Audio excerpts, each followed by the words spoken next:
வாசிக்கிறோம், நிச்சயமாகவே முடிவு உண்டு, உன் நம்பிக்கை வீண் போகாது. ஹல்லேலூயா.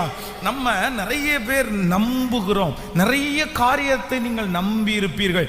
பல மாதங்களாய் வருஷங்களாய் ஆண்டவர் சொல்லுகிற வார்த்தையை நம்பிக்கொண்டே இருந்திருப்பீர்கள். ஆனா நம்புறது போல எதுவுமே நடந்திருக்காது. அப்படியே என்னுடைய நம்பிக்கையெல்லாம் வீணாய் போச்சே, நான் இத்தனை வருஷமா நம்பிட்டு இருந்தேனே, இனி அது எப்படி நடக்க போகிறது?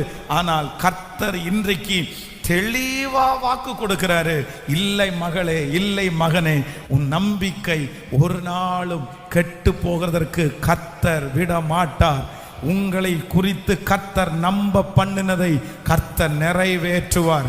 உங்கள் பிள்ளைகளை குறித்து கர்த்தர் நம்ப பண்ணினதை கர்த்தர் நிறைவேற்றுவார். உங்களுடைய எதிர்காலத்தை குறித்து தேவன் நம்ப பண்ணினதை கர்த்தர்